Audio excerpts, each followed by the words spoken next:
Alright, today we're going to show you how to winterize a sprinkler system. Now we are having an issue with this backflow where the air's coming out on the top over here instead of going into the pipe into the ground.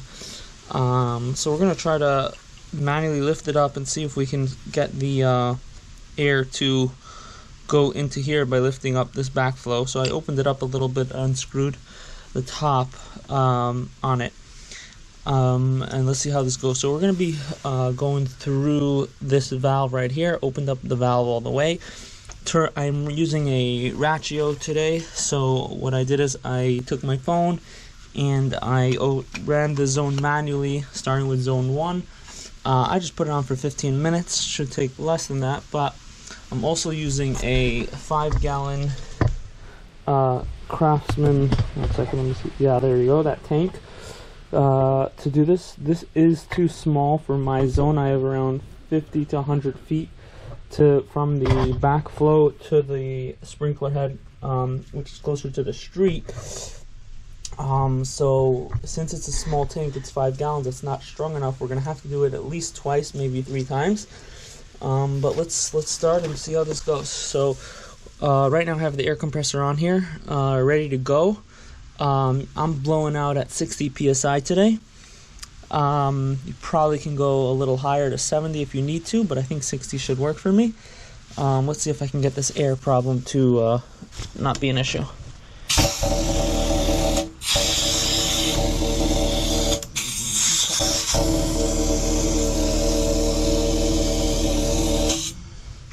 Having trouble connecting it. There we go. So air's coming out over here. So I have to lift this up manually to get it to go. Let's see if I can show you coming out of zone 1. Nope. So if you see, you got a little bit of a misty coming out over here. So it's pushing the water out of the pipes. As I said, this is gonna have to run another round because it's not strong enough to do it on 1 tank pressure of 5 gallons. I need around 10 gallons, but I don't have a 10-gallon tank, so I'm using a 5. So I'll try to explain that the way it works when the tank, it shoots out the pressure, but once it empties the tank, it now needs to regenerate the tank, which takes a couple minutes. So it won't have enough pressure to push it out on the initial force. Okay, just to show you this is the air compressor. Right now the tank is at 60 psi. I don't have it connected because I have it connected on the bottom there. I don't know if you can see it. You need to zoom in. That it goes through, so it's open. So there's nothing stopping it while the tank regenerates its pressure. So what I'm gonna do now is I'm gonna connect it here. And as soon as I connect it, the air will go straight out and use the tank force to do it. So let's see how that goes. So there we go, connected it. The air should be going out now. And we should see zone 1 come on a little bit. There we go. Zone 1's kicking on, but you see that misty fog? That's a very good sign right there. Let me see if you can get a little closer so you can see it. See that misty fog? Like it's going, but it's the last part of it. This is exactly what you want. At this point, I would consider this complete. A little bit of water in the pipe's not going to be an issue. So it's going, it's losing that misty fog. A little bit of water left is okay. This one has a decent amount of water still in it. But again, it looks like yeah, there you go, the misty fog is basically done. This is a big zone, so I may do it one more time. But once you see that misty fog where it's like just spritzing, like a little spritz, not like a stream of water, then your pipe should be good to go. And then you can move on to the next zone.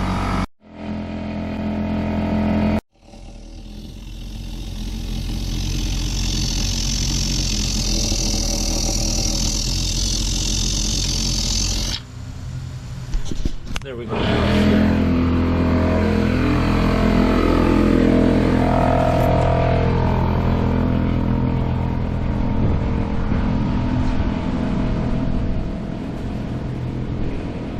and nothing's coming out anymore, so this zone is done.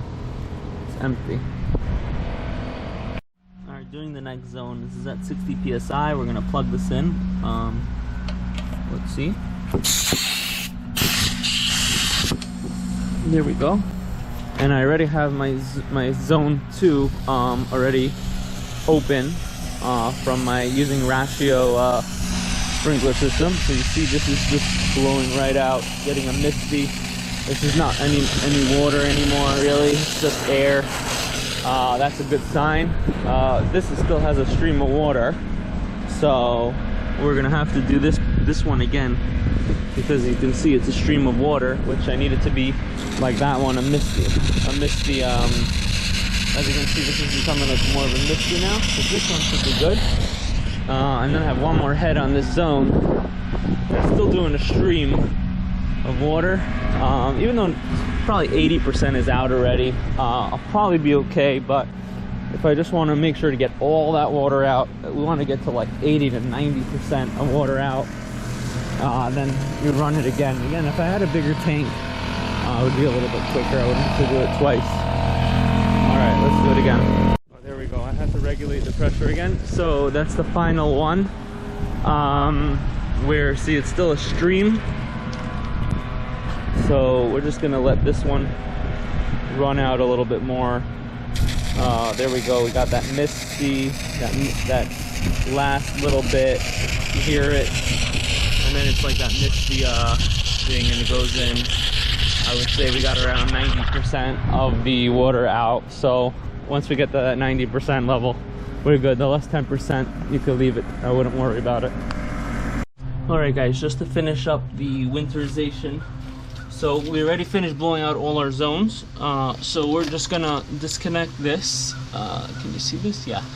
We're unscrewing where I blew out the zones from the bottom of the faucet here, opened it up, used a piece like this, screws it on, and goes to the air thing. Now, regarding the air issue, this white piece that you saw earlier wasn't going up, then the air was coming through here instead of going into the pipe. This is the backflow. So what I had to do is I removed this spring, so that, and I manually lifted the fingers up earlier in the video with my 2 fingers, so that the air would go to the pipe, and I left the spring out so that it won't go back down, or if it did, I'd pick it up a lot easier with my finger. But now that we finished, we got to put the spring back. So we just simply put the spring back where I found it, like this, and then we put this screw back where I found it, which was there. I may have to lift that up to screw this in. Let's see. Yeah, I do. So we're gonna pick this up a little bit with my hand, and we're gonna screw this in, and you want to make it general tightness, not too tight, and that's it, and it should be good now. So when I come next year, actually I'm gonna loosen that up a little bit. Shouldn't be too tight. It's too tight all the way. There's no give. Gotta have a little bit of give. There you go. That should be good. A little bit of give so that the white thing can come up, and this way it goes back down. The spring that pushes the white piece back down, so the water doesn't come into the house. That's the whole point of the backflow preventer. And just to finish up, whenever you winterize, so we're going to be leaving this open. These should be at quarter turn, just in case water gets in, and this should be at quarter turn. Let me see that. This should be at quarter turn, in case water gets in. It has an exit point. And on top of that, I believe it's called, these test cocks are supposed to be also at quarter turn, so the water can get out of here. Remember, these are not 100% turn. These are, you know, if it's flush this way, it's open. If it's upright, perpendicular, it's closed. Right now, this is at quarter turn, quarter turn, quarter turn, and this is open. So this way, if water gets in here during the winter, it can go out through various points. Now we're just going to put our backflow cap back on, and we're all set. That's it. Thank you guys. Subscribe if you want to see more how-to videos.